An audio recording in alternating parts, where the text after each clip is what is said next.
श्री शिवाय नमस्तुभ्यम। आप सभी का हमारे चैनल शिव कथाएं पर हार्दिक स्वागत है।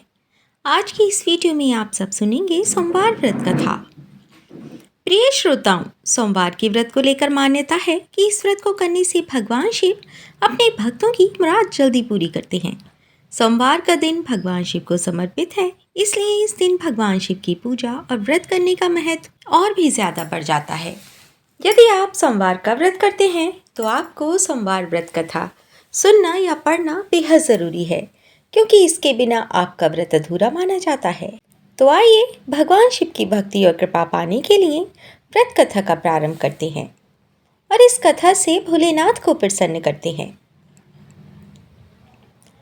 प्रेम से बोलिए गणेश भगवान की जय, शिव शंकर भगवान की जय, माता पार्वती की जय।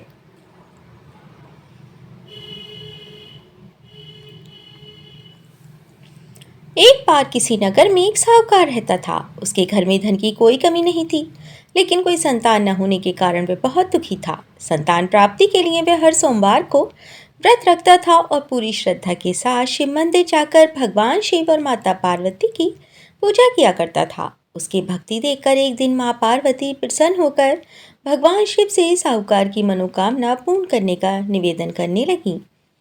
पार्वती जी के आग्रह पर भगवान शिव ने कहा कि हे पार्वती, इस संसार में हर प्राणी को उसके कर्मों का फल मिलता है और जिसके भाग्य में जो हो उसे भोगना ही पड़ता है। लेकिन पार्वती जी ने साहूकार की भक्ति देखकर उसकी मनोकामना पूर्ण करने की इच्छा व्यक्त की। माता पार्वती के आग्रह पर शिव जी ने साहूकार को पुत्र प्राप्ति का वरदान तो दिया, लेकिन उन्होंने बताया कि ये बालक 12 वर्ष तक ही जीवित रहेगा। माता पार्वती और भगवान शिव की बातचीत को साहूकार सुन रहा था, इसलिए उसे न तो कुछ इस बात की खुशी थी और न ही कोई दुख था। वह पहले की भांति ही भगवान शिव जी की पूजा करता रहा। कुछ समय के बाद साहूकार की पत्नी ने एक पुत्र को जन्म दिया। जब वह 11 वर्ष का हुआ तो उसे पढ़ने के लिए काशी जी भेज दिया गया। साहूकार ने पुत्र के मामा को बुलाकर उसे बहुत सारा धन देते हुए कहा कि तुम इस बालक को काशी विद्या प्राप्ति के लिए ले जाओ। तुम लोग या रास्ते में यज्ञ कराते जाना और ब्राह्मणों को भोजन दक्षिणा देते हुए जाना। दोनों मामा भांजे इसी तरह यज्ञ कराते और ब्राह्मणों को दान दक्षिणा देते काशी नगरी निकल पड़े। इस दौरान रात में एक नगर पड़ा, जहां नगर के राजा की कन्या का विवाह था, लेकिन जिस राजकुमार से उसका विवाह होने वाला था वह एक आंख से काना था। राजकुमार के पिता ने अपने पुत्र के काना होने की बात को छिपाने के लिए सोचा, क्यों ना साहूकार के पुत्र को दूल्हा बनाकर राजकुमारी से उसका विवाह करा दूं। विवाह के बाद इसको बहुत सा धन देकर विदा कर दूंगा और राजकुमारी को अपने नगर ले जाऊंगा। लड़के को दूल्हे के वस्त्र पहनाकर राजकुमारी से उसका विवाह करा दिया गया।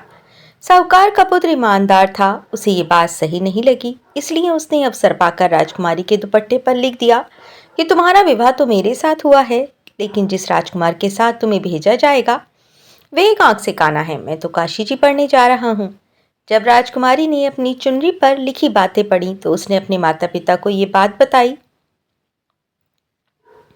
राजा ने अपनी पुत्री को विदा नहीं किया, फिर बारात वापस चली गई। दूसरी ओर साहूकार का लड़का और उसके मामा काशी पहुंचे और वहां जाकर उन्होंने यज्ञ किया।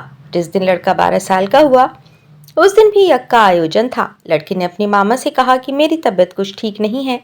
मामा ने कहा अंदर जाकर सो जाओ। शिव जी के वरदान अनुसार कुछ ही देर में उस बालक के प्राण निकल गए।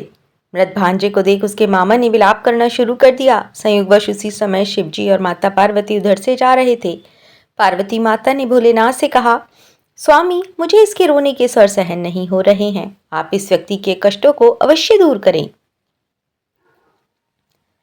जब शिवजी मृत बालक के समीप गए तो वह बोले कि ये तो उसी साहूकार का पुत्र है जिसे मैंने 12 वर्ष की आयु का वरदान दिया था। अब इसकी आयु पूरी हो चुकी है। लेकिन मातृभाव से विभोर माता पार्वती ने कहा कि हे महादेव, आप इस बालक को और आयु देने की कृपा करें, अन्यथा इसके वियोग में इसके माता पिता भी तड़प तड़प कर मर जाएंगे। माता पार्वती के पुनः आग्रह करने पर भगवान शिव ने उस लड़के को जीवित होने का वरदान दिया। शिक्षा पूरी करके लड़का अपने मामा के साथ अपने नगर की ओर वापस चल दिया। दोनों चलते हुए उसी नगर में पहुंचे जहां उसका विवाह हुआ था। उस नगर में भी उन्होंने यज्ञ का आयोजन किया। उस लड़के के ससुर ने उसे पहचान लिया। और महल में ले जाकर उसकी बहुत खातिरदारी की और अपनी पुत्री और जमाई को विदा किया। इधर साहूकार और उसकी पत्नी भूखे प्यासे रहकर बेटे की प्रतीक्षा कर रहे थे। उन्होंने प्रण कर रखा था कि यदि उन्हें अपने बेटे की मृत्यु का समाचार मिला तो वह भी प्राण त्याग देंगे, परंतु अपने बेटे के जीवित होने का समाचार पाकर वह बेहद प्रसन्न हुए। उसी रात भगवान शिव ने साहूकार के स्वप्न में आकर कहा, हे श्रेष्ठी, मैंने तेरे सोमवार के व्रत करने और व्रत कथा सुनने से प्रसन्न होकर तेरे पुत्र को लंबी आयु प्रदान की है। इसी प्रकार जो भी व्यक्ति सोमवार का व्रत करता है या कथा पढ़ता है और सुनता है, उसके सभी दुख दूर होते हैं और उसकी सभी मनोकामनाएं पूर्ण होती हैं।